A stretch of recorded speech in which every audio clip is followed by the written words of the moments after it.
Today we have Phil Moore here in the podcast for from Capes to Campfires. How you doing today, Phil? Hey, what's up, Jonathan? Man, I'm good. I had my cape a little while ago, but for this podcast, I decided to go all Clark Kent on you. There you go. Wait, where's Phil? I can't see Phil. Wait, hold on a second. Oh, Lois, I have something to tell you. That's awesome. What's up, man? How you been? Wait, is this like your talking? Look, folks, little secret. Before we actually start like showing this thing you're seeing, we talk like, "Hey, how you doing? What's going on?" Blah blah blah blah blah. So he didn't have a name for it, but he came up with a name for it, and it's now it Capes to Campfires. Yep. Right. And why'd you come up with the name? So because it's a PopCon is at a camp, which is our that's our annual convention, and it's at a camp. It's at a 100-year-old camp. So it's from Capes, cosplayers, people that love superhero, people that love pop culture, to Campfires, where you can go around the campfire and talk about anything you want. From Capes I'm gonna be like those people on The Price is Right. It's a PopCon. That's me right there. I love it. I'm like the prize model. That's right. There you go. Cool, man. All right, cool. And is this your first one? This is the first one. Of course, I needed to have the most important guy ever to be the first one. You know what I mean? Okay. Okay. This is exciting because Okay, this is exciting because for me, there's a first. Like we're doing this because for whatever reasons you want, but my personal reason is you were cool enough to send me some Funko stuff. I got a son-in-law. He's huge into the Funko Pop world. And he's got a whole bunch of stuff. And when I was there at a PopCon, I was asking about some of the pops over there. I snagged a little one for my granddaughter. She likes Groot. And I was asking about some other things. And you said, Phil, folks, let me tell you about Jonathan. Phil said, I got you. I said, well, I'm getting ready to leave, man. I leave in a couple of days. He goes, no. Give me your address. I got you. And I'm like, okay, I didn't know what that meant. I'm like, he got me. He's gonna send me like, a Gamora or something, And then there's a knock at the door, and Johnny Postman comes in with not one, two big old boxes. And listen, I follow a lot of YouTubers, watch a lot of stuff on TikTok where people do unboxing. That's mostly a YouTube thing. And I gotta tell you, not only is this your first podcast, it's my first unboxing. That's awesome. So we're gonna unbox this live and see what what nuggets of goodness. Now, you already know what you sent me because you sent it. But this is me taking a look at what is in here that you sent. Just because I said I wanted some Guardians of the Galaxy Funko cans, and you just kind of looked at me, and I was like, "But listen, blah blah blah." Me like, he put his finger on my mouth, and he goes, "I got you." So here we go. I got. So I got a couple boxes here. So I'm looking forward to my first unboxing experience, man. That's awesome, man. Yeah, no, definitely. It's kind of what we want to do in the podcast is kind of send, pop culture icons something that they can unbox at the end of the show to kind of show, kind of like that, pop culture in toys and comics and things like that. So it's going to be fun. It's going to be fun. And I'm going to have you more than once, of course.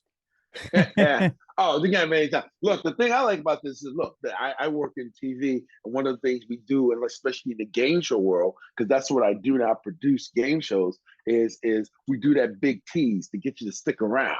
So here's the thing. We're going to chit and chat. We're going to find out about each other, but stay tuned, folks.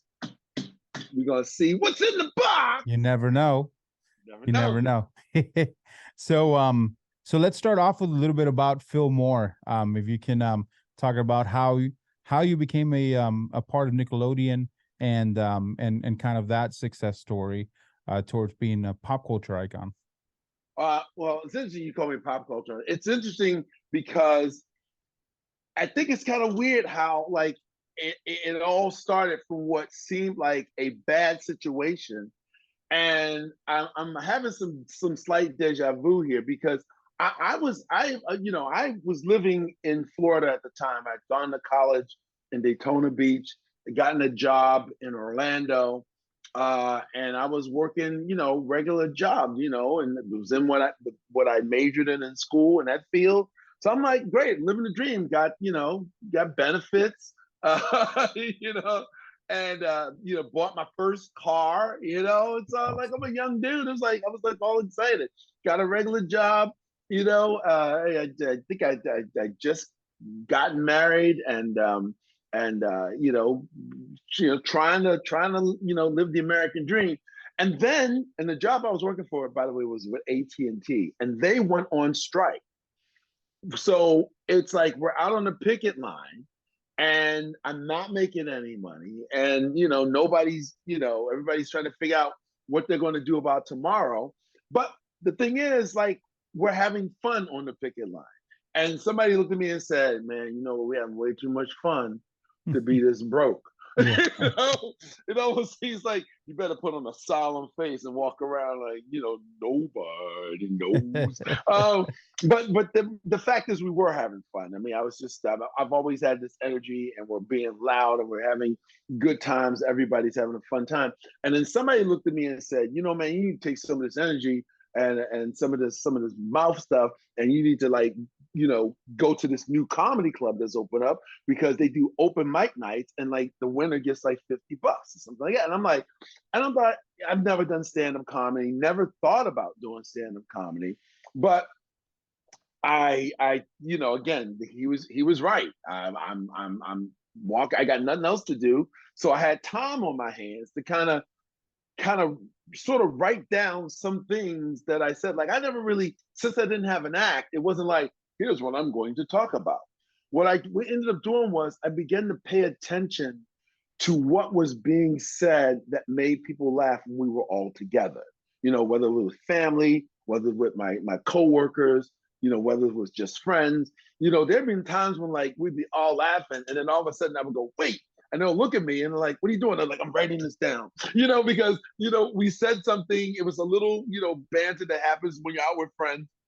And then all of a sudden everybody's laughing. I'm like, let me capture this. Unfortunately, we didn't have the iPhones. We could just hit the button and just start recording what it was you were saying. So I actually did carry around like one of those little notebooks with a little pen on the side. And I would stop and I would, write down anything that I thought was funny. And then there were times when I started bugging friends where I'd call them up and go, hey, remember we were over your house doing some barbecuing and Billy fell off the lounge chair at the pool because he was laughing at something? And he goes, yeah, I remember. I go, what did I say? And so I started like building an act. And all you had to do for open mic night was 3 minutes. So I began sort of like building an act just from things that were occurring in my life that I thought were funny, That's awesome. And then from there, did you answered a casting call to Nickelodeon, right? Or how did that happen? No, actually, okay, that's kind of strange too. So fast forward, I'm doing stand-up comedy. I've left the job at AT&T. I'm doing stand-up comedy full time. And this is like around like 1988 is when like I think we were getting ready when I made the break from my job, like early in the year. And but I also found out that I was going to become a dad. I was like, that's awesome. It's awesome, but it's frightening because in order to get paid doing stand-up, you have to travel. You got to go to the clubs, and there's so many clubs in Florida. The reason why I actually quit and started doing stand-up full time is there was this guy out of New York, and he was a booker of major acts who weren't big then. But he said, he wanted an opening act, to go out before them. So I was the opening act for like Dana Carvey, Sinbad, Jerry Seinfeld, Jeff Foxworthy, Drew Carey, before they were all giant names. I think maybe the biggest name of the bunch was maybe Dana Carvey and Jerry Seinfeld. A lot of these other people, they were headliners, fantastic headliners who were making a name for themselves, but they weren't like the superstars that we know them to be today. Like I said, the only people that had that sort of clout was Seinfeld and Dana Carvey. But I was the opening act for these guys, and it was great because that was a good way to like learn. Oh my gosh, just the learning. Going from this guy on the picket line, like a year and a half prior to standing in the wings after I bring them on stage and just watch these tacticians go out there and just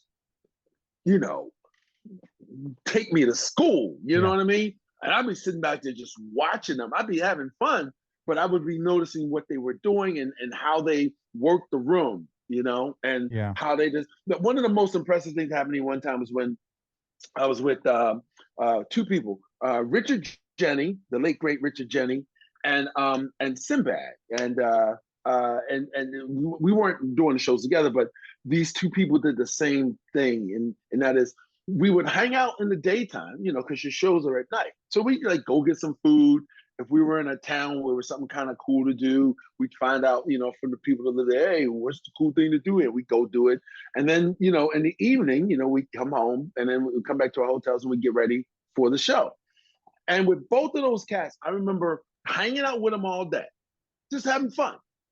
And then and I'd already seen their act already. Like they did like a Friday night show. So I saw what their act was.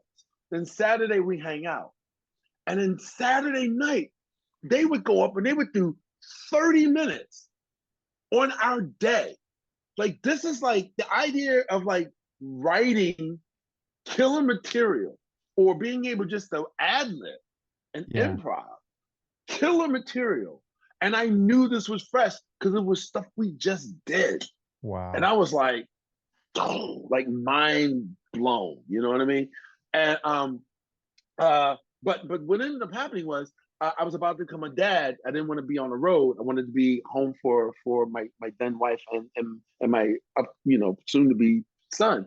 And so I wanted to get off the road. And so while I was in New York, I had also opened for the late great Ken Ober, former host of MTV's Remote Control, which Ken Ober, Colin Quinn. That's how I met Adam Sandler because he used to come on and do a clip. Dennis Leary used to come on and do a clip.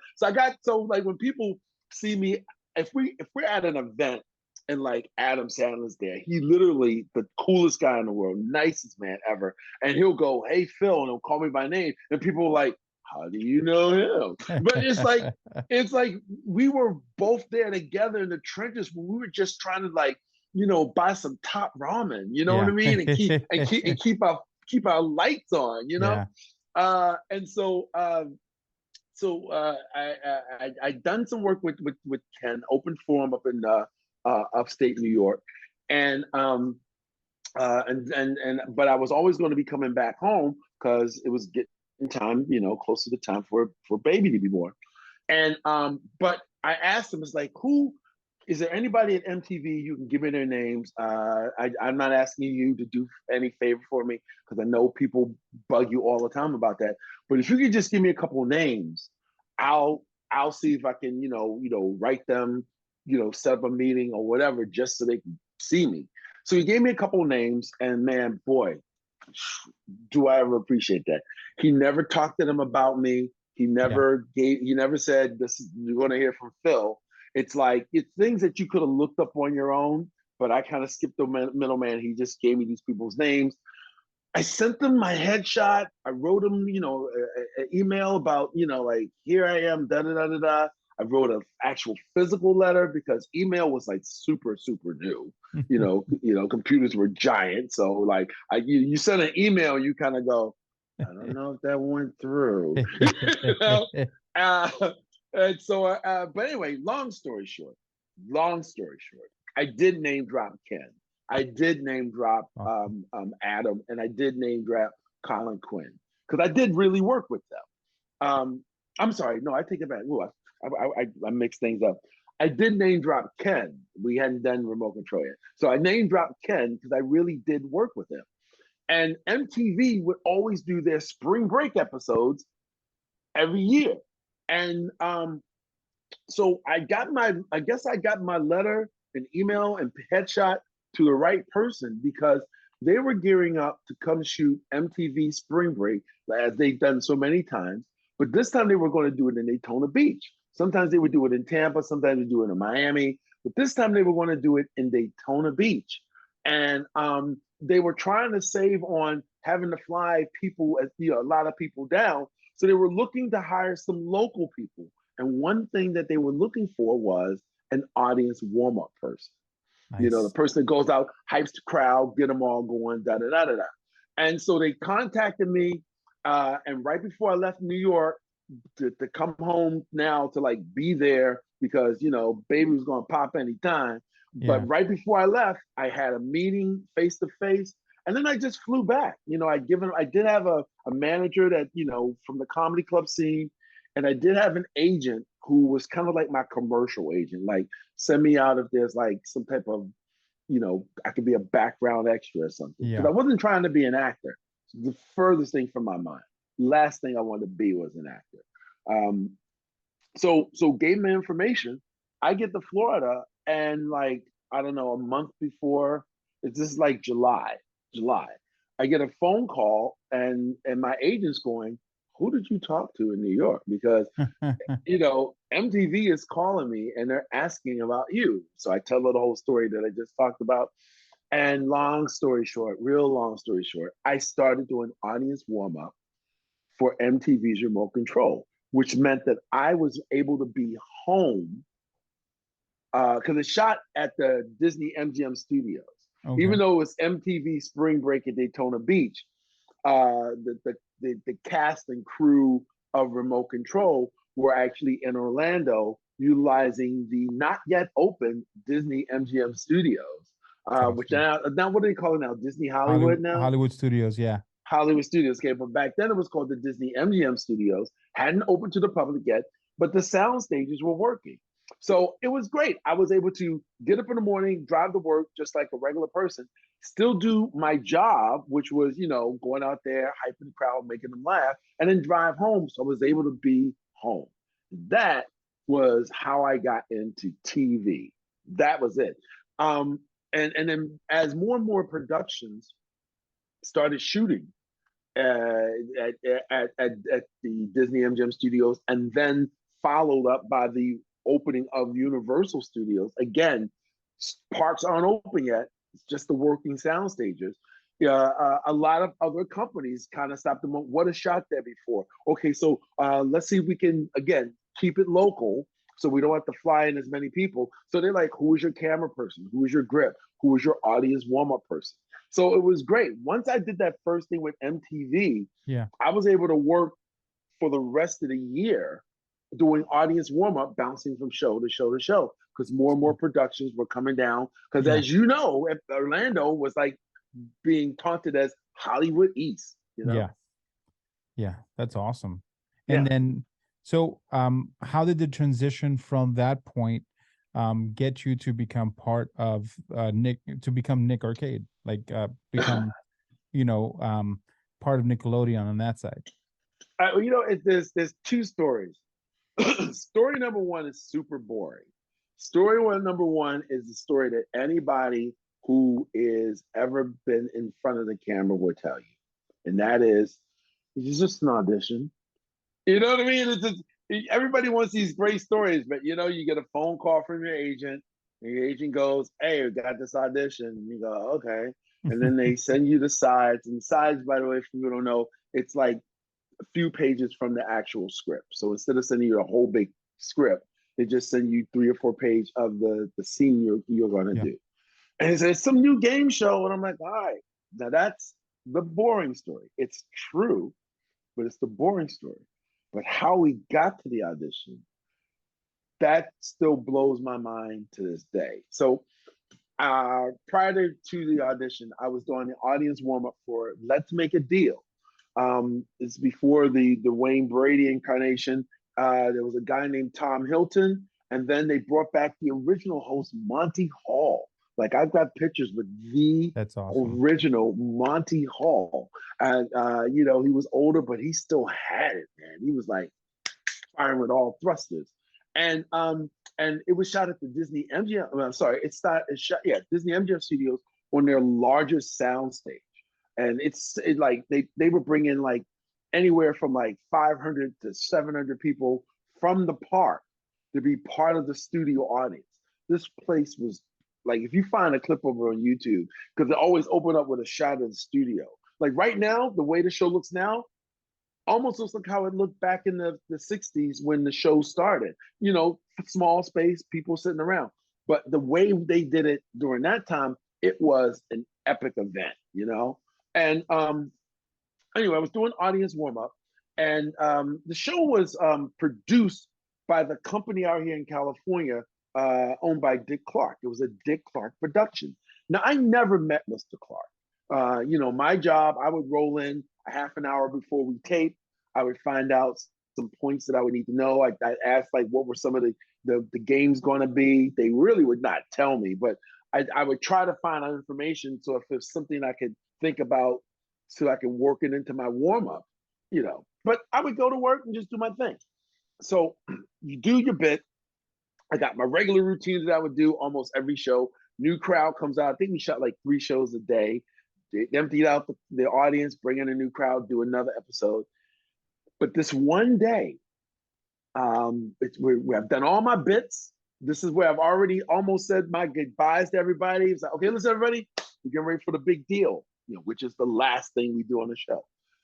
Once we start shooting the big deal, there's no interruption. It goes, and when the big deal is done, thank you, go home. That's it, Good night. So by the time we get to the big deal, I've done all my bits. Aside from staying around waiting for us to end, I'm basically done with work, The stage manager calls me over though one day, and he goes, "Phil, I need you to stretch." I'm like, I said, "What?" He goes, "I need you to stretch." I'm like, "Why?" He goes, "You remember the last Zonk prize that we just had?" I said, "Yeah, it was this big giant elephant." He said, "Yeah, well, he left a big steamy pile of turds in the back there. He took a dump on the stage floor." Wow. And because of health things, you have to clean it. You got to disinfect it. You got to get all traces of turdness out of there. And so he goes, "We need you to stall because the audience, like, these are people that paid money to go do Disney.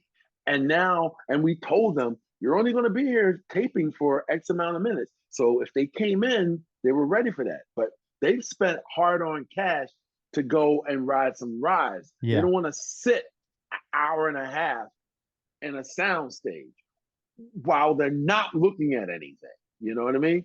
So I was like panicked, dude. Like, I'm like, well, because I've done all my bits. Yeah. This is the go home, folks, part of the show. So I went out there and I just went back. Now, by this time, I hadn't been doing stand-up for about a year. I was very, very fortunate to be able to just work doing audience warm-up, man. It was like such a blessing because, again, I wanted to be home with my family and this new baby. Yeah. And so I got so in the routine of doing my bits for the audience warm-up, I almost forgot my stand-up roots and what I learned with the power of improvising. And I just I stopped and I went, oh, like it was like a light bulb. Like, oh, wait a minute, Phil, you know what? You know how to do improv. You did that with you learned that watching Sinbad and Richard Jenny and so many other greats. Just forget the bit. Go and talk to the people. Yeah. And so I think we were in a hold for 25 minutes, maybe a half an hour. And I just started having fun with the people. That's when you're like, oh, let's go over and talk to this couple over here. Where you from? Are you married? You're not. Why not? Like all of these fun things that gets the audience all involved. The camera guys were queuing off of me. So they would find people to look at, find people that they thought, hey, these people look like they're not paying attention. It's like, don't mess with them. And I just started running around this giant sound stage and the camera people would follow me. They would put the image of what I was doing on the big screen so you could see and hear us clearly. And then the next thing you know, I see the stage manager go, "Hey, Phil," like really loud. And I go, "We're ready to go." And I'm like, "Ah!" So everybody said, so I make the announcement, "Folks, we're getting ready to go." Audience applaud. You thank them for being, so patient. And I go down ready for the show to go. And then the stage manager looks at me, goes, "Phil, come here. And I come over and I go, "What's up?" He goes, and right beside him, he goes, "Dick Clark would like to thank the people for waiting." I'm like, "Now, this is the Dick Clark. Yeah. He's there almost every day. I never see him. I'm just a peon, Yeah. And there he is right there. He goes, "So introduce him." Okay. I'm like, "Oh my gosh." And I'm like looking at him like, I'm like Chris Farley on SNL, like, Ross, Yeah. That's who I am now. So I go out there, but I pull it together and I give a nice, wonderful, and deserving introduction to this man. And ladies and gentlemen, blah, blah, blah, blah. Little known fact, the show is actually produced by the legendary Mr. Dick Clark. And you know what? He would like to come out and say a word for you folks. So please, everyone, the legend, Mr. Dick Clark. He comes out, audience gives him a standing ovation. I hand him the microphone and start to like slide out of the way. And Dick Clark grabs my arm and he pulls me back over to him. He makes me stand there with him as he takes his bows and, awesome. Says a few things to people. And then he says something like, "Ladies and gentlemen, normally when something goes wrong up in the control room, we are panicking. We know your time is valuable. We don't know how long things are going to take. And, sometimes we don't even know if we could actually fix it. So it's a time for us to panic." But he said, "I've never had so much fun in a potential crisis situation than I have watching this guy right here. Awesome. Please put your hands together for Phil Moore." And I was like, it's, wow, yeah. Do you get the gravity of what Dick Clark, a man I've never met, yeah, the man who is deserving all of the accolades, because in the studio audience, it's grandmamas there that are 85 years old that watched them when they were a teenager, and there are people who watch them right now who are like 7 years old who know him from the New Year's Eve thing, and the people in the middle know him from American Bandstand. Like everyone knows who this man is. In what year was it? 1989. Everyone knows who this man is now. Everyone. And he stops and he just kind of gave me a pat on the back. Yeah. And he didn't have to change it's amazing stuff that changes you, man. So I went home, I called my agent, told her the entire story. And I said, I know I always told you just send me out for little commercial extras and stuff like that, but maybe you should send me out for like bigger things. And she goes, "Oh, really? Why?" I said, "I don't know. If a legend like Mr. Dick Clark gives you a pat on the back, then maybe I've been selling myself short. Maybe I've not been looking at me through the proper eyes. Maybe he sees something that I'm not seeing." So she goes, "Well, what kind of things you want to do?" I said, "Well, I don't know, not an actor, but I don't know, maybe instead of just background commercial stuff, send me out for like the main person, or if there's like I don't know, some type of hosting thing, award shows or something. I don't know, whatever comes through that you think I would fit." And a few months later, like maybe 3 months later, she sends me out for an audition for Nick Arcade. And then we go to the boring part of the story that I started to tell you. It was just an audition. But I would never have asked to be sent out on those kinds of things were it not for someone. This is why I'm a big proponent of like people call it pay it forward, people call it karma, you can call it whatever you want. But the thing is, I think people pay more attention to what it is you just naturally do than to sort of like the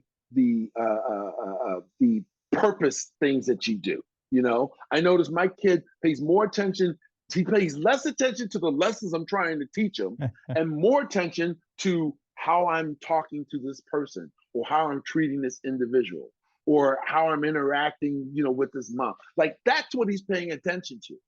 That's what's formulating the person he will end up being, or at Yeah. least influencing the person he will end up being. Not this thing where people go, "Oh, I'm going to sit up there and show you I'm a good person." Like it's when you're not trying to be a good person is when we find out if you is or if you ain't. Yeah. And so this guy went out of his way to do something he didn't have to do. And I'm a big proponent of like, if I can help somebody, I've got people all the time who are like, colleagues of mine who goes, "We got a friend, they're moving to LA. Would you mind talking to him or her about blah, blah, blah?" I'm like, "Get my number, sure, fine." Because it may help, it may not help, but I'm not going to say no because you just never know how it can. These two events changed my life, man. Going on strike, which looks like a negative thing, end up having life-changing positive results because it got me into show business. And then an elephant taking a big Jurassic Park steamy dump, which could, as Dick Clark said, they can look at that as like, oh, it's a catastrophe here. Ends up being another moment that shifted the course of my life, and I've never looked back. Awesome. So that's the only why it's like people, and I'll just say this before you ask, like this idea of like it being my energy and the way I feel like I like to be positive. It isn't fake because I've watched how things on the surface that look like crap or things that are literally crap can turn around and be something that's setting you up for the greatest thing that'll ever happen to you. That is awesome. Yeah, especially now, there's just been a whole bunch of layoffs, especially with this economy, and especially here in the Orlando area, with Disney doing a lot of layoffs. I'm experiencing it too. We're on strike. We're on strike out here in LA, which is why I'm not freaking out because I am now involved in creating shows and I'm pitching the networks, things that I don't really have time to do when I'm producing shows. Yeah. But again, this thing that seems negative seems like it's now laying the foundation to step in and doing something different. And with that said, that's with the writer's strike. The importance of the writer's strike. Can you tell me a little bit about what's going on and what you know more about? It's really about, in a nutshell, it's just giving people what they deserve. And I know like the world looks at people that work in show business and they think all of us are rich and we're all like, imagine working whatever job you have, whether you work at McDonald's or whether you work at an ad agency, whether you work for a realtor. Imagine doing your entire job in just 3 months. And then the rest of the year, you have to live off of whatever you make. Wow. That's what we do. Yeah. You know what I mean? It's like, sometimes you get on a roll and you go from one thing to the next, to the next, to the next. But sometimes you've made your entire, anything you're going to make that year, you have made in just 3-4 months. And then you got to figure it out. You know what I mean? And so part of that is making sure that they are given the fair wage that allows them to be able to survive for, the greater part of a year. The other thing is a lot of this has to do now with some of this new technology.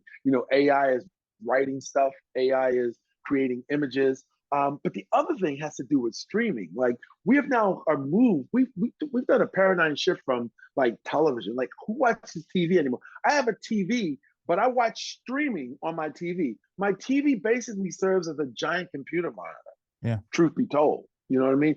I'm watching Hulu, I'm watching Paramount Plus, I'm watching, Max, I'm watching Disney Plus, I'm watching YouTube.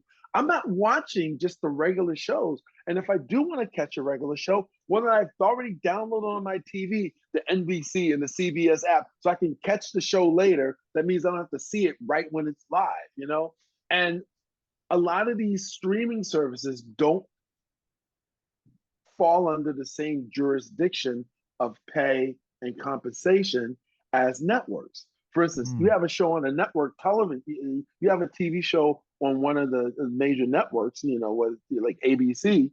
Okay, if the show is on, you get paid when it airs. You get residuals. When the show is off and the show reruns, you get residuals. There's compensation if I happen to write a song and it's used in the show, then there's compensation. None of that exists for streaming. Wow. That's why when Disney just announced, even in the television world or streaming world, they cut a ton of shows off of Disney Plus in order to save the company like $1 billion. Okay.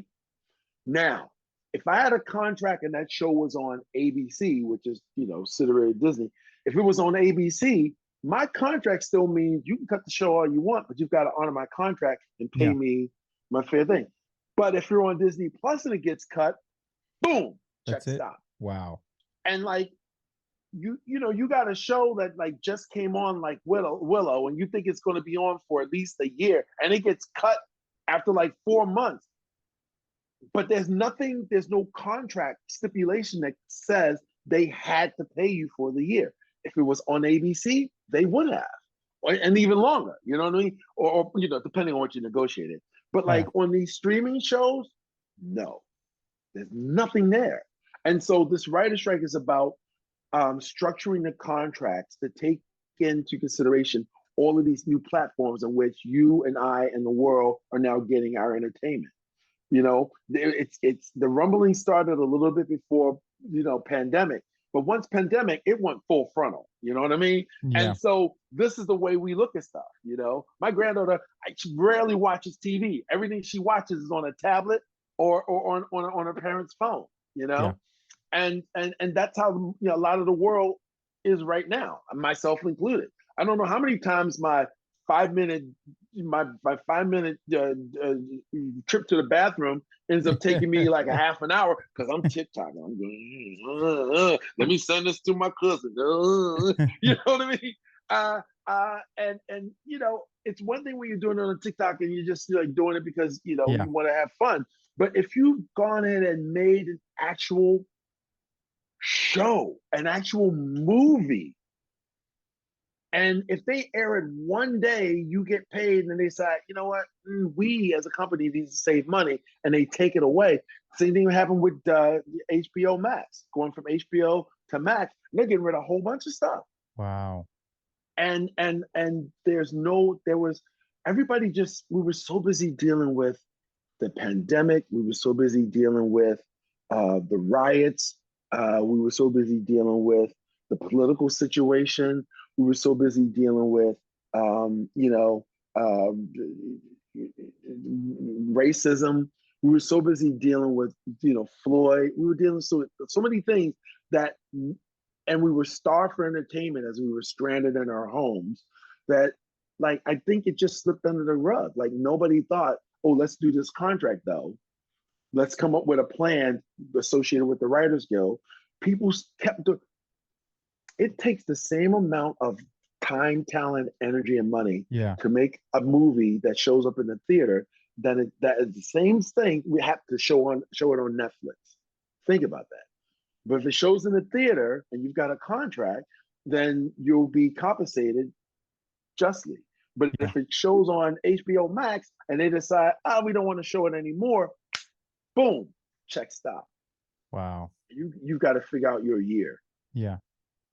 Yeah. No, that needs to be fixed as soon as possible. I mean, and the thing is you had mentioned artificial intelligence. I just don't think it could be that artificial intelligence can perform some of that. I just don't think that it's ever going to be as good as the creativity that humans have in their brain. I think it's AI is an amazing thing and does some amazing stuff. But it's weird. It's funny. We're having a conversation right now that's like 50% of sci-fi movies. Yeah. You know what I mean? Think about the Top Gun Maverick. It was all about, Maverick? You're going to be a relic because these planes can fly themselves. You're like, yeah. Jurassic Park was, you know what? We don't need you paleontologists because science can make a dinosaur. It's like Terminator. It's true. We're actually having this conversation real. Your comment to me is like, oh my gosh, we're having Terminator conversation right now. It's true. weird. It's really weird. It's true. Yeah, but the nostalgia gets lost from the future generation, because for my generation, I remember watching Hey Arnold, watching The Simpsons, watching, and all these shows had a storyline. They had creativity put into it, and it wasn't made with artificial intelligence. But till this day, I remember these shows. Like I remember things from the Magic School Bus, and I'm a 38-year-old man, you know what I mean? But I remember all these episodes because they were written by professionals, written by people that were creative, that entered into a child's mind, or even watching Adam Sandler do his stand up, or singing the Hanukkah song. You know what I mean? Like that creativity. I don't think I don't believe AI could ever come up with that. And I think writers are just very important to the future of pop culture and the future of fandom. Yeah, I look, I saw this. Kevin Smith posted a picture with him out on the picket line, and I think he had the best sign ever. His said, without writers, everyone is Silent Bob. I love that. I was like, because listen, because look, AI does some amazing things. Look, I'm not going to sit there and knock it. You know what I mean? Nobody needs to like comment in your section like, oh, let me send you this thing and show you this amazing thing. It is amazing, but it's also redundant. Like we're already right now talking about have we been franchised out? Have certain things reached their max? Why is everything not as good as it was? Because they're starting to repeat the same things. We've seen it before. There's conversations that happen in our nerd world, like with Star Wars and with the MCU and the DCU. It's like it started out with gangbusters, but the movie 1, 2, 3, 4, 5, 6, 7, mind blowing. Movie 28, 29, 30, not so much. But a lot of it, folks are saying, is been attributed to like not really thinking outside the box and just trying to ride the wave. That's why a lot of storylines, a lot of things seem familiar. It's because they are familiar. And AI can only spit out what you put in. It can generate some stuff, but all the AI I've seen is fascinating, but after I've seen like 10 of them, they're all the same fascinating sort of thing. You know what I mean? And what you get from a real human being is that new creative flow. Now, human beings, we're flawed. We keep spitting out the same old repetitive stuff over and over again. But we also have human beings who go, oh, well, how about this really cool original thing? And I think like you, there's a place with respect to creativity, which will like AI would never have thought of everything everywhere all at once. That's true. But AI may think of may have thought of Thor: Love and Thunder. Yeah. You know what I mean? It's sort of like a repeat of stuff we've seen before versus everything everywhere all at once is like, where did that come from? Yeah. You know what I mean? Yeah, that makes sense. So, well, talking about creativity, what are some of the projects, creative projects you're working currently on? Dude, I'm unemployed right now. No, right now, again, I'm not working. As a matter of fact, I go out on the next day. I go back out on the picket line on Tuesday. Taking a couple of days here to do some stuff. I have been just. I have a team of people with my little production company called More For You Entertainment. And it's like my name, MORE, the number That's 4 awesome. and the letter U. It's a Prince thing, Yeah. And we, the 4 of us, have been pitching new show ideas. It started out all just game shows because that's what I do.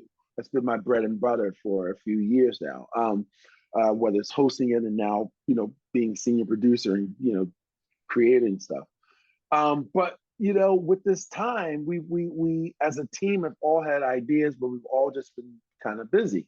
But now we have the time to sit down, flush these ideas out, write them out, build decks, set up meetings, and pitch these show ideas.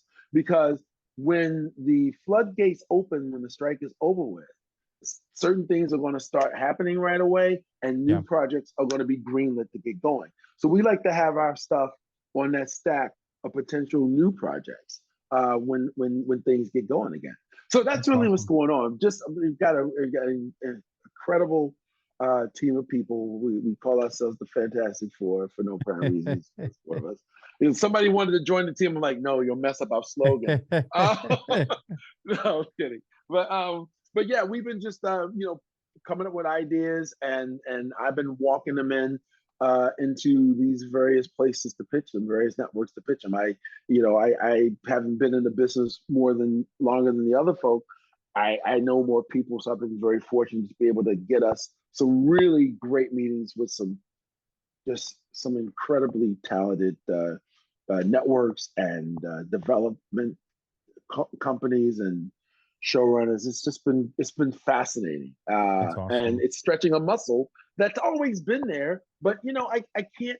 I don't have time to sit down and write all night after I finish producing, Celebrity Game Face for Kevin Hart all day. Yeah. I come home and I'm tired. So now I'm sitting there. I wake up in the morning and go, so I got time. Yeah. Yeah. You got it. Yeah. No, definitely.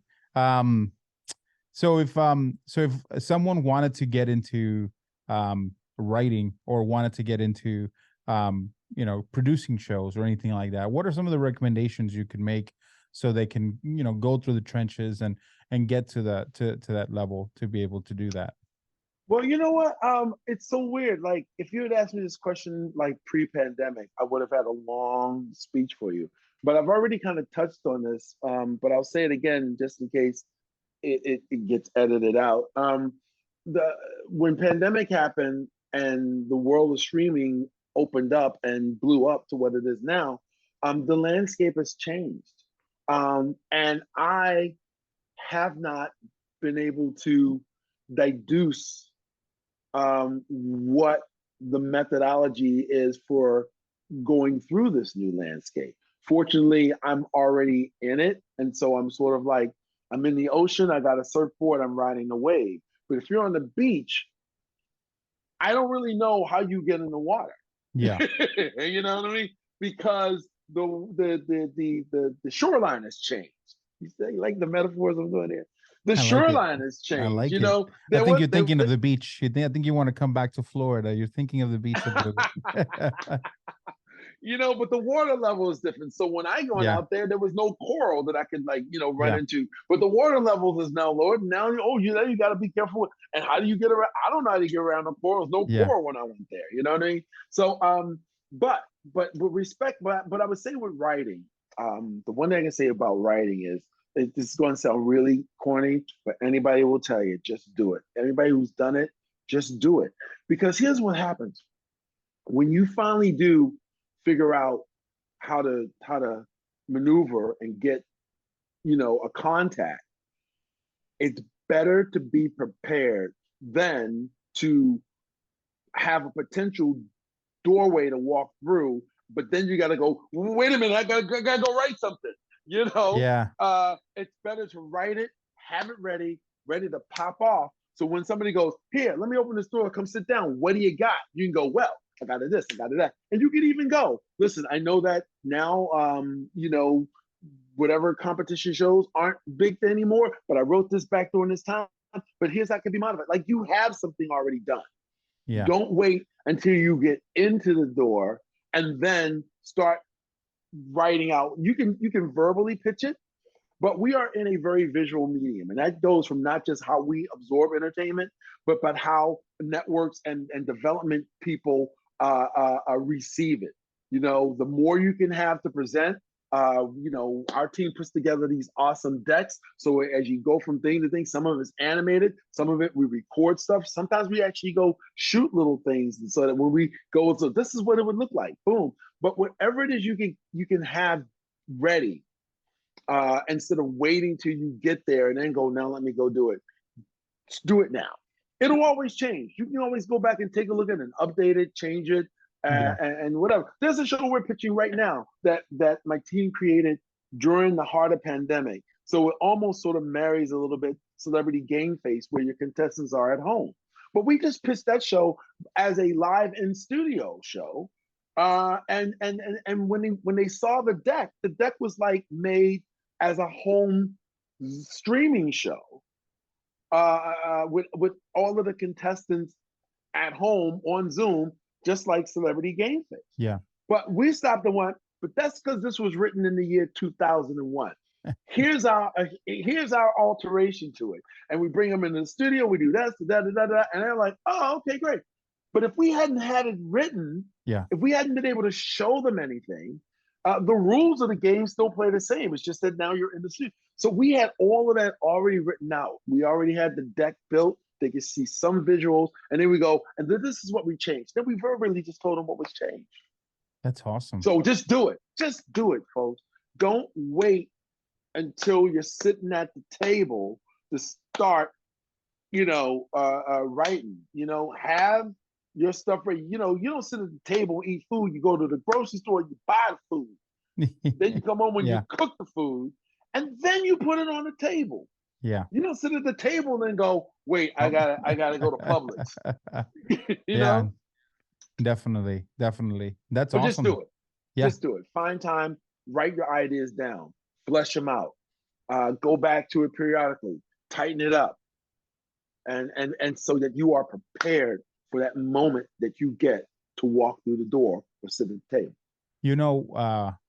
A game show idea that it's been in my brain, and I'm like, man, I wish they would have a game show like this. And I'm going to tell you, it's a game show that has. Wait. You sure you want to tell us on the open social media thing where everybody can take a look at it, and then somebody who may have a little more clout that wants to jump on it can go and do it, and next thing you know, you're sitting in your chair going, I'll tell you. Hey, I'll text it to you. That looks just like my game show. Little one-on-one, folks. Listen, whenever I'm talking with my team, if I'm telling somebody about an idea, we never talk at a Starbucks. You know why?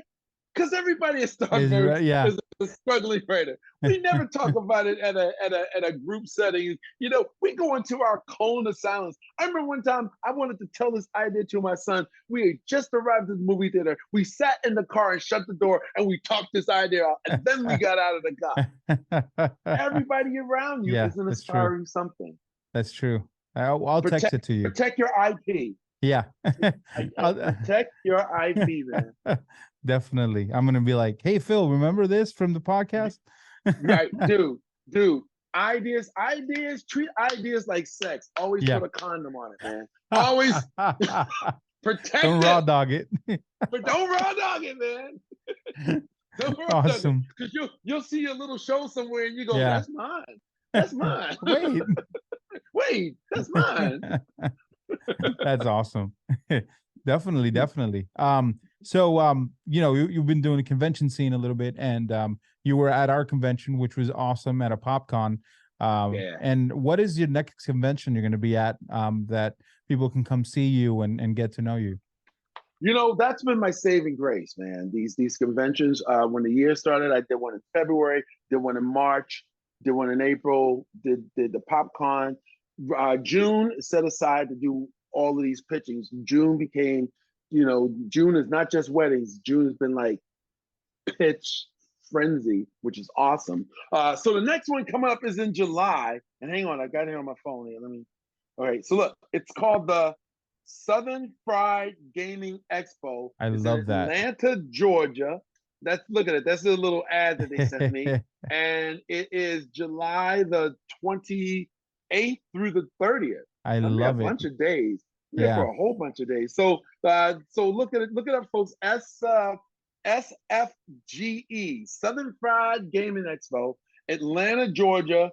It's their 10th annual event. So they've been doing it for a while, man. They've been doing it for a minute. And I'm going to be there along with a bunch of other folks.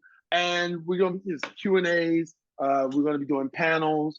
I think I'm going to be emceeing a couple of shows.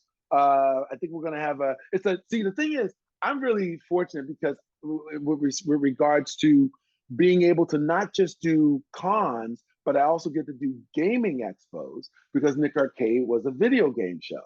So I know I'm going to be emceeing some video game tournaments.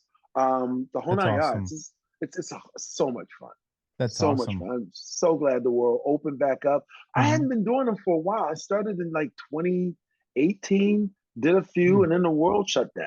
Yeah. So it's really cool to get back out. Cause look, the fact that you want to talk to me about something that I did 30 years ago, man, just blesses my heart, man. Of I course.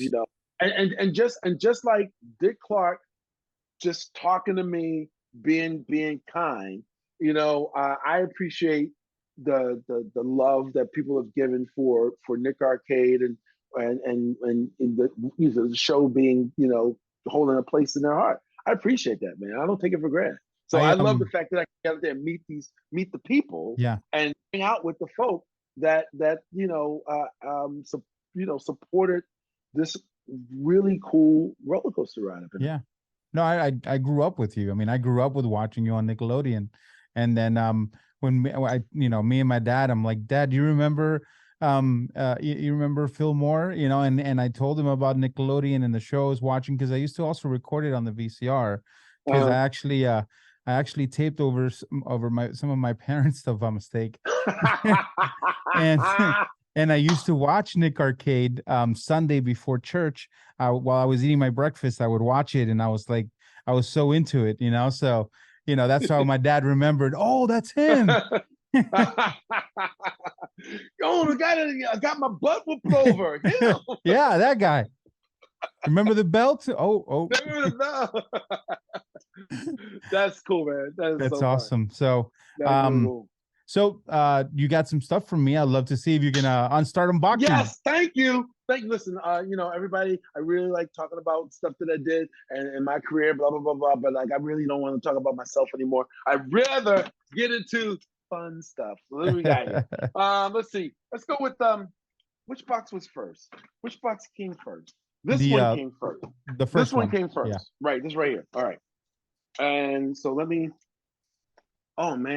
take this and I'm gonna suck it up like that. Over here. Over there and over here. Okay, so the thing that we were talking about was my son-in-law wanted to get some of the Funko Pop cans. Like that, like I've seen them, I know what they are. And the thing that you did was, okay, hold on. So what you had was you've got like some custom made thingamajigs. You had some things that were like custom made like stands for this stuff. All right, so let's take a look. From Pro Stands. All right, so the thing is, he said he wanted all of the Guardians of the Galaxy. Let's take a look what we got here. So we got Drax. Okay. We got Star-Lord. We got Star-Lord. Let's see. We got Nebula, who is like the breakout star of the Guardians of the Galaxy to me. Because like she was like just a mean nothing, and all of a sudden now she's like a major player. She got a pretty set of eyes, remember? Your dad chose a pretty set. Yeah. All right, and let's see. We got over here. We got Groot. I am Groot. He did a good job. It would have been funny. It would have been funny. Is I am Groot. We are family. Yeah.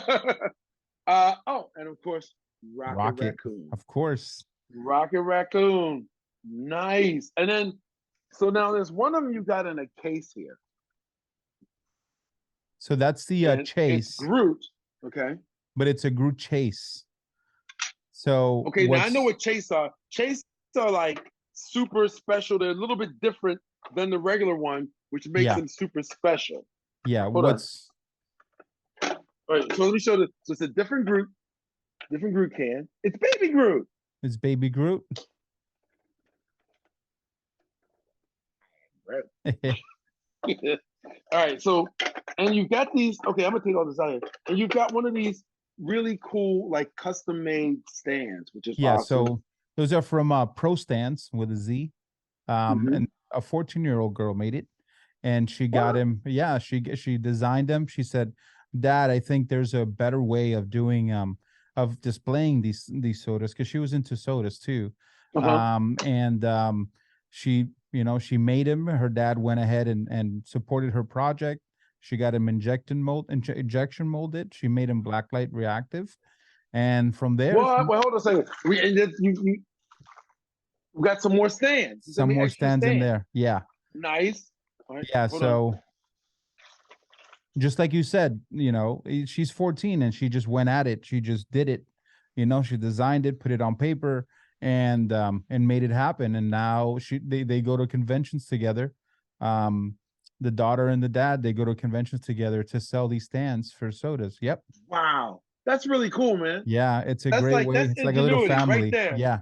That right there, that is like American ingenuity right there. And it's American made and made in America. It's American made. Yep. That right there for me, that right there, it's like, putting it's almost like how Japan does their TikTok. Their TikTok focuses on accomplishments that people make, while ours is just, can you dance around? Yeah. But like the fact that this kid did this, like came up with the idea, and they got the money for it and they did it. And this is actually a really like a useful product. Everybody needs to get one of these. If you're into pops, if you're into the soda cans, stand up there, baby Groot. And if you're into them, and then I like the fact you gave me a little case to put it in. There you go. Because it's Chase, you gave me the case. Yes, and I love it. Nice. Because it's a Chase, man. I gave you the case. Nice, man. You can display it. Okay, well now listen, I'm letting you know, like you and folks, before we came on here, he told me that the Chase one is for me. So I'm giving my son-in-law all the rest of these. Giovanni, you can't have this. Can't touch this, dude. All these, all for you. Stands galore, so you can put up your other stuff. But this right here, no touchy, no touchy, no touchy, right? touchy, no touchy. And then I saw in the box here, it says for your granddaughter, John and Christy. Who's Christy? That's my wife. Okay, your wife, Christy. That's my wife. She's like, you can't send her a box without sending something to his granddaughter. And he's like, that's you really have cool. to send her something, please. Dude, because when we were there, when I met you, and like I said, there were you had a few Funko Pops to give away, and I grabbed a baby Groot, and I know it's not like a rare one, and I know that she wanted to open it and play with it, and so it's funny because like just saw Across the Spider-Verse, and I know who Spider-Bite is now. Cool. Yeah, it's really cool, and it's funny that I think about it, it's like it's got my granddaughter's hair. That's the thing awesome. That blows my mind. Hang on a second. Let me like, okay, look at that crazy hair. Oh, she's so cute. Look at that crazy hair so on that cute. That's awesome. Adorable girl. That Spider-Bite is perfect. Spider-Bite's perfect. That's perfect. That crazy hair. Yeah. That's awesome, man. Thank you, Christy, too. I know you probably thought of it. Yeah, you did think of it. Thank you so much. Thank you for thinking about my baby. All right. So that's box number one. All right. So let me put the stuff away. Pack it up sort of nice. I'll repack it up gooder when we get off here. But right now, let me just throw everything back in here because now it's time to go to box number dos. All right. Box uno. Done. All right. Box number two. Let me get my scissors. Since you were talking in Spanish, I wanted to show you this hat right here. Says 100% HP. Right? It's a new Puerto Rican vegan restaurant, and it's Puerto Rican food, and it's all made by plants, all vegan plants here in Orlando. Dude, I'm learning Spanish because although my daughter's black, my son-in-law is Mexican, and so he's my like universal translator. But I was like, you know what, man, I'm not gonna keep putting you to work. I need to learn the lingo, So when I get around, with his mom and his dad, his sisters and all, we get all like everybody has to adjust for us. I'm like, no, come on now. Come on, you African Americans in my family. Let's learn a little bit of Española. Hey, we're all family. We're all family, right? If we're all family, why should I keep making you drive all of it? Right. So so when you come to Orlando, get you some vegan Puerto Rican food. I'm ready. But I want meat in mine. No, yeah, nice. I love it. I All love right. it. All right. I got a So, box here, but I'm so going to that's a put the mystery box box. aside. Okay. I'm going to put the box aside Okay. because I actually saw something in here. Now, you said, again, people were young. I was talking all about my son-in-law, talking about my granddaughter. But then I was talking personally, like my thing, I like Star Wars, I like MCU, I like DCEU, I like Star Trek, I like that stuff. So you said, oh, well, you know what? We're going to take care of you.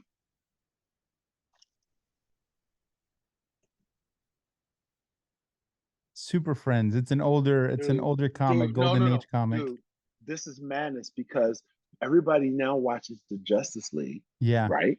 Right. My dad read the Justice Society, but I read Super Friends. I watched Super Friends. Dun, dun, dun, dun, dun, dun, dun, dun, dun, dun, dun, dun, dun, dun, dun, dun. I like the ones with the Wonder Twins. I didn't really Yeah. like the episodes with Wendy, Marvin, and the Wonder Dog. No. But the Wonder Twin powers activate. Form of an eagle, shape of an ice cube. So let's see who's on here. Oh look, it's the Wonder Twins. I Yeah. didn't realize it. The Wonder Right Twins, then, Stan right and there, Jace. yeah. Stan and Jace are here. Oh man. Oh man. Not only did you get something that's my jam, but you got the jam from my now I'm gonna play you for a second, okay? I'm gonna be you. Ladies and gentlemen, this is me doing John. Here we go. Oh man, that's my childhood. That's my childhood right there. Super awesome, man. Thank you. All right, You what else? got it. What You other got Legos it. are good in here? All right, let's see what else we got here. We got ooh, we have a Star Wars Mandalorian Incinerator Trooper That's yeah, and that's the from the like Mando. from the Mando, yeah, and it's a The Mando. holographic.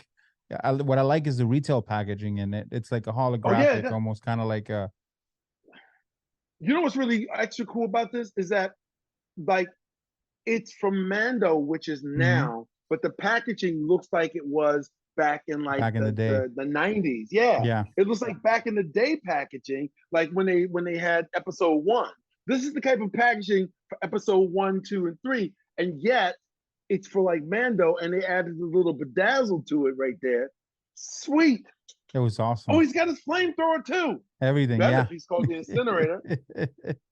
Oh man. So Carbonized graphic, carbon graphic. Oh man, this is awesome. funny Thank you. story. Did you Yeah. did you get to go to the new Star Wars ride in Hollywood Studios? Well, not in Hollywood, but out here, the Rise of the Resistance. I don't know if it's the same one. It's the one here It's the in one where Orlando. it's well, they have it here too. It's the one where you're going through these carts that ride without a track. No, it's you go into a spaceship, and the spaceship takes you to like a station, and then the resistance because you're resistance you get caught, and then you have to go to another cart. Yeah, then you go to another cart. Yeah, you're right. Yeah, and then after a while, you take it and the giant That AT-ATs are there me or and my wife were like, AT-ATs. we just saw Yeah, it last Friday. We were yeah, like, oh my gosh, yeah, this is awesome. I mean, I have yeah. Disney Okay, yeah. passes, but I rarely like it's funny you have it, but you just I just get stuck on it. I'm going to Epcot all the time. I rode that. Listen, I went on that ride. It opened. Okay, so here's the deal. My son and some friends went the week before the world shut down. And he was like, do you want to go with us? I'm like, no, I'm busy. I got stuff to do. Can't do it. Then I said, we'll plan it. And we were planning to go. And then the world shut down.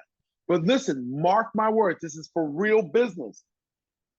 To the second day that Disney reopened, we were there. And I got to tell you, it was the best time ever. Because you know why? Nobody was there. You don't know living until you can run through Disney Park and wait through a Disney Park and wait no longer than 7 minutes for Yeah. any ride. Longest wait we did was 7 minutes. Basically, you were getting, you could get off, go around the queue, go get right back on right away for like 90% of the ride. And the one that we had to wait for was Rise of the Resistance because at that time you had to like kind of play a lottery online. You have to take your phone, you have to get in the queue, and then hopefully you got drawn a number and a time to go. And we did. And this is like the second day when the world reopened, when Disney reopened.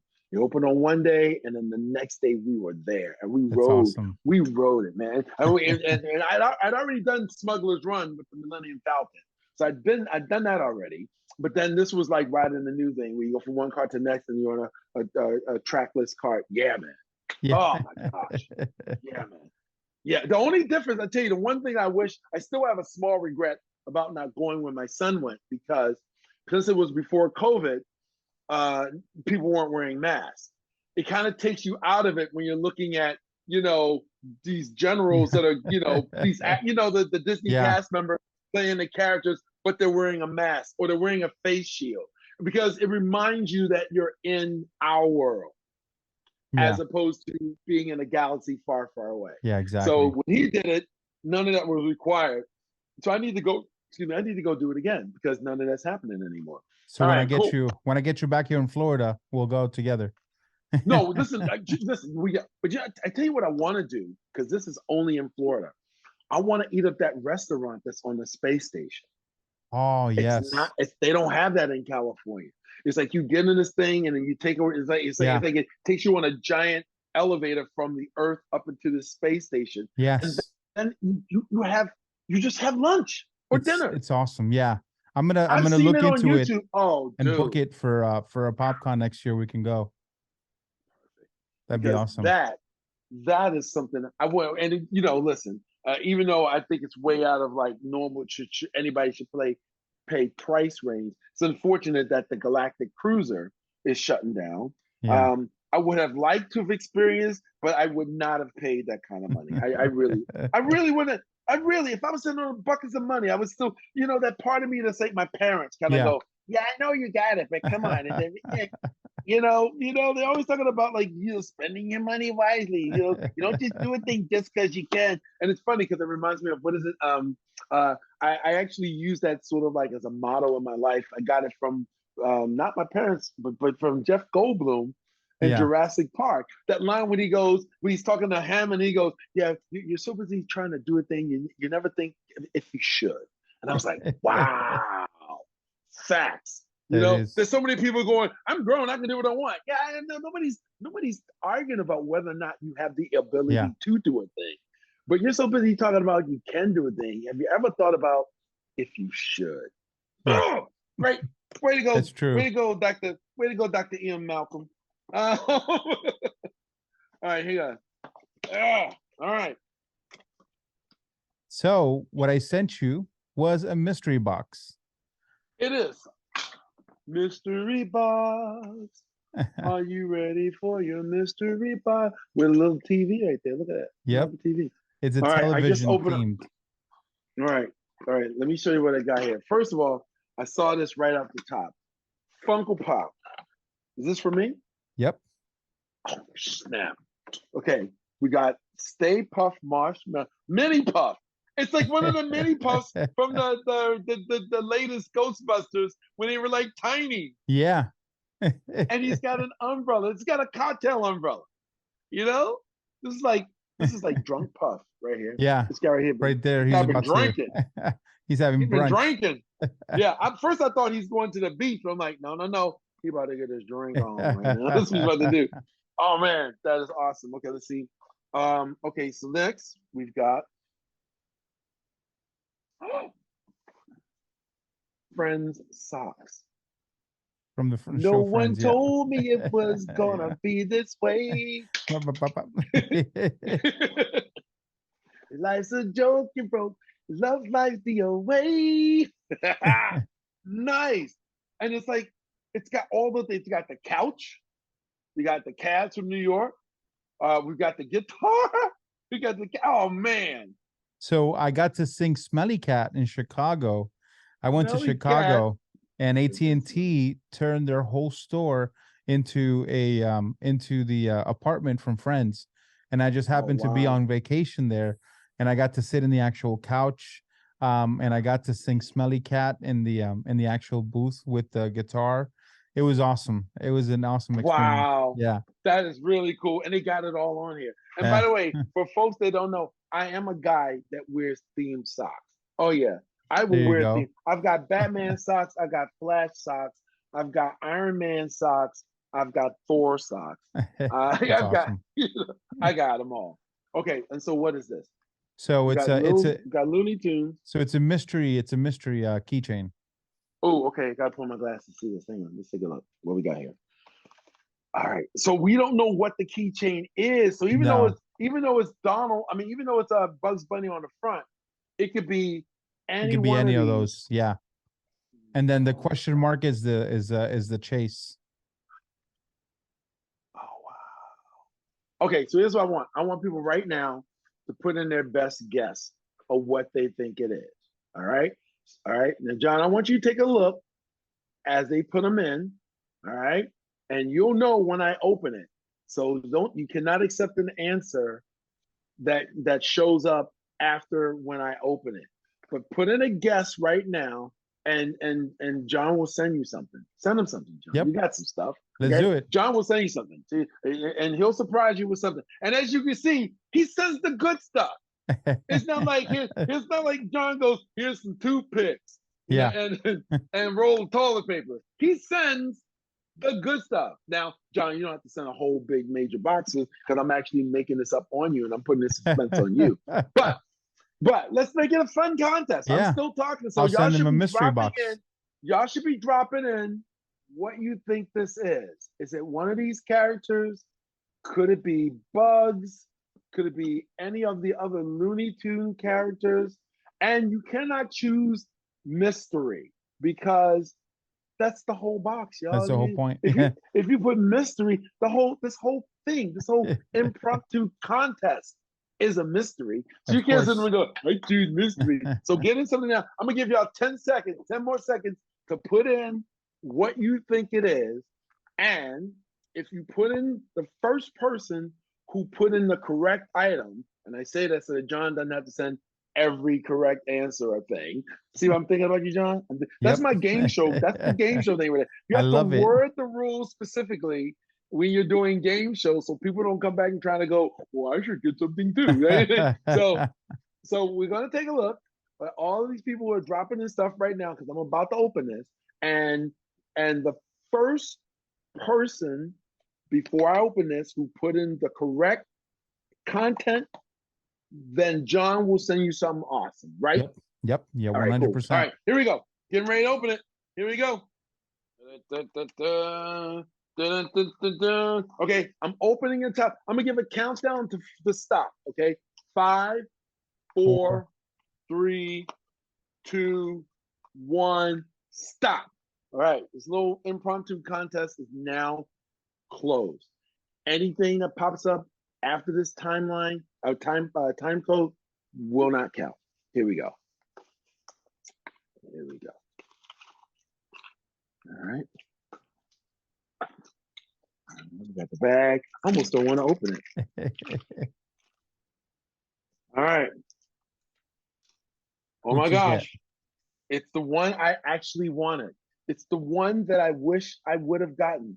It's the only Looney Tune impression that I do. And I'm not a big impression guy, Yeah. but it's the only Looney Tune impression that I do. Are you ready? Yeah. I'm gonna do it for you as I hold up what the character is. Ready? This is making me very angry. Oh, I love it. Very angry indeed. I love it. I'm going to blow up the Earth with the QXP-1 space modulator. It's Marvin the Martian, man. I love it. Marvin the Martian. So the first person who commented Marvin the Martian before I said stop, you will get something really cool. Yeah, I'll reach out to them, man. Yeah, definitely. Just for like playing along, y'all. There Marvin you go. the Martian, man. Look, he's got his little hat right there. Oh my gosh, this is very cool. Thank you, man. And what else we got? We got stickers. We got stickers. Yeah, I'm gonna give these stickers. All right, I'm gonna give these stickers to my grandbaby because she loves stickers. Yeah. Anytime she goes to In-N-Out, I don't know if do you have In-N-Out in Florida? Or is it just the thing out here in LA? I believe we have one. Okay, wait. We Anyway, have think one, I about In think. and Out. If anybody's ever been In and Out, they give the kids stickers. And as you ride home, by the time you get home, you cannot see out your rear window where the car seat is because it's stickers galore. So I'm gonna give her the stickers, man. Oh, dude, this is like, man. See, here's the It was thing. I awesome. create game shows, but I never get to like experience being a contestant on them. So that was fun. There you go. Thank you so much, man, for the stuff for me, You got it. and the stuff for my grandbaby, and the stuff for my son-in-law. You got And it. dude, just chatting with you, man. I mean, it was really cool coming back to Orlando. I hadn't been there in a while. Mhm. I used to come back there a lot to see my son, but once he grew up, he moved out here to LA, and he now works as assistant director on YouTube and films and stuff. That's awesome. So it was like that was the reason I go back to Florida. So Yeah. it was cool getting back there. Not only did I see you, but I had friends that I used to work with. The AT&T friends came out to see me. That's This awesome. is like pre me even being in the Yeah. business. So it was really cool. So I'm That's looking forward to awesome. coming back. And what I'm Yes. gonna do this time, just so you know, this time, like I flew there then because it was, in between stuff. But this time, I'm gonna plan it. I'm gonna stay a little longer. Yeah. So I can see more of my friends. We can, like you said, hang out and go do some stuff. I was in and out, no pun intended. I flew in, we did the thing, the next day hung out, and then boom, gone. Yeah. So I want to come out there and spend like Definitely. at least 4 days. Yes, At least definitely. 4 or 5. That's gonna be Okay. awesome. Yeah, definitely. Cool, man. Well, I can't wait. We'll talk more. We'll have a lot more All right, man. of these conversations, and I appreciate you being on my first podcast, brother. Dude, hey, listen, thank you for letting me cut the ribbon. Thank you for letting me cut that ribbon, man. Wait, hold on a second. Wait. What's the podcast name? Capes to Campfire? From Capes to Campfires. From Capes to Campfire is officially open. There you go. That's awesome. Thank you so much, man. All right, buddy. You too. You take care. Thank you for having me on. Thank you so much, man.